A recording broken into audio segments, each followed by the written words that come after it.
Okay, here's a belated hint sheet for homework sheet 13.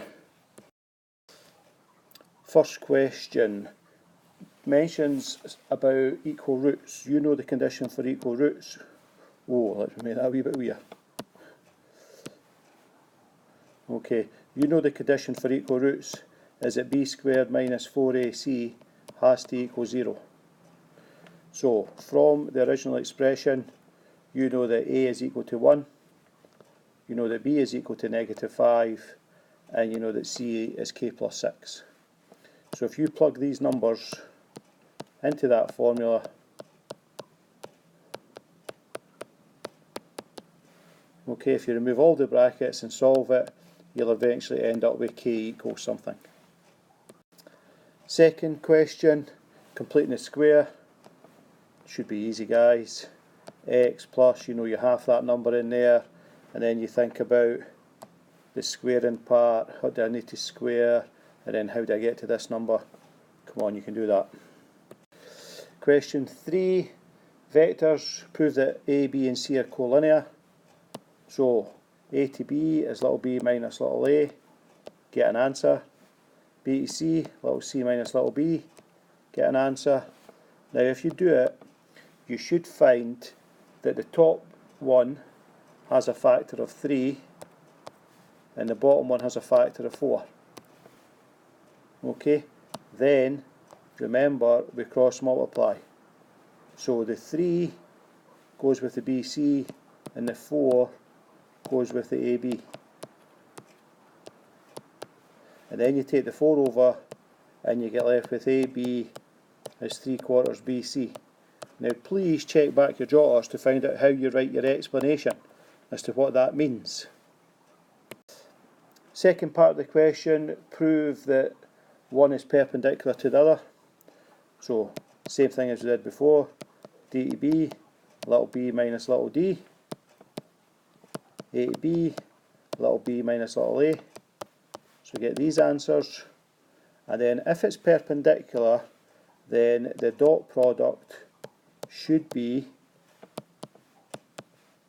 0. So this number times this number times this number, and this number times this number added together, remember to add them, should come out to be 0. Question 4, we know that every log graph goes through 1, so that tells you that the value of a is 1.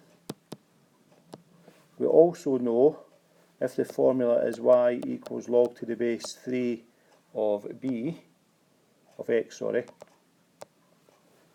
we are going to substitute the point which we are given as 9b into that formula.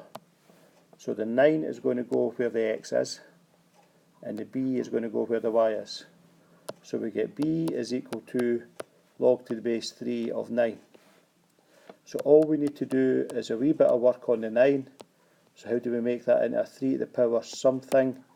The something comes down the front, and that tells you the value of b.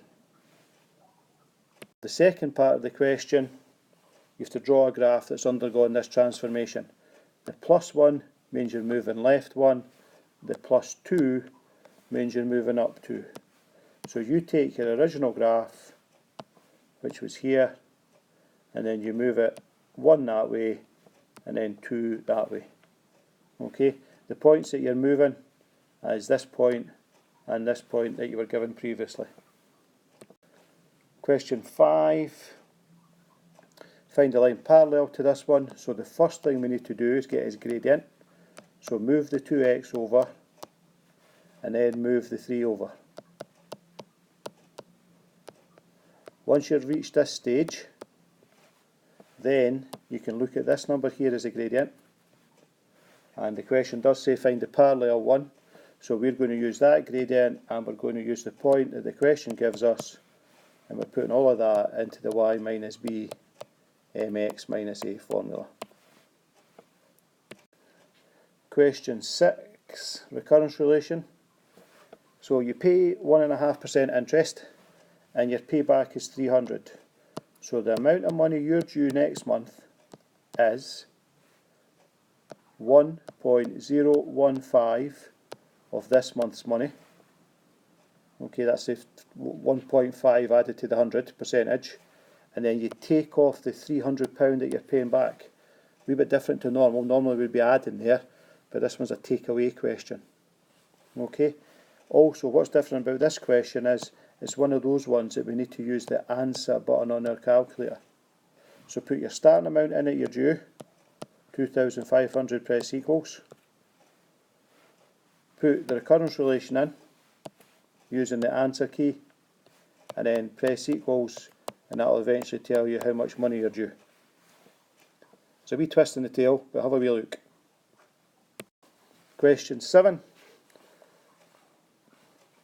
Find the equation of that red tangent. Well, we know the circle is centred on 0, 0, and we know this point here is 1, negative 3. So we can work out the gradient of the radius. Negative 3 minus 0 over 1 minus 0.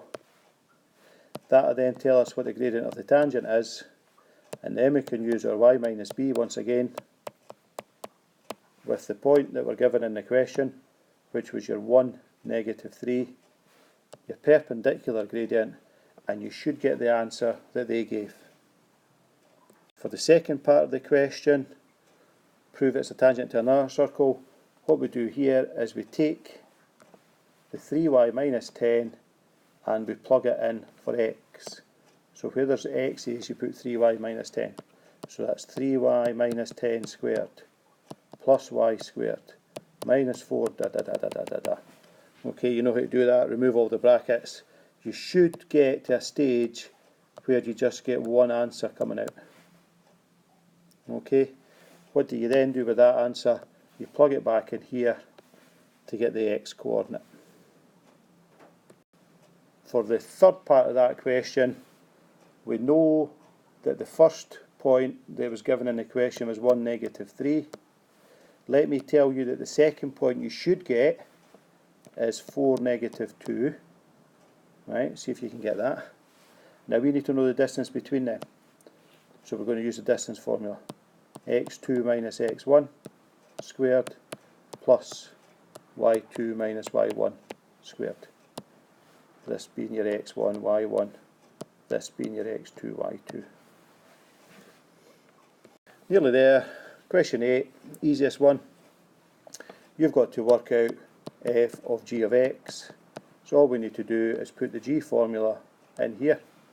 So it's just simply sine bracket x add pi upon 4. Do the expansion for that. Okay, and then once you get the expansion for that, someplace in your expansion you'll have things like sine pi upon 4. Right, you should know what that is. Because remember, sine pi upon 4 is really just the same as sine 45. And that should be one of your exact values. Okay, I know that was quick. We'll see how we got on.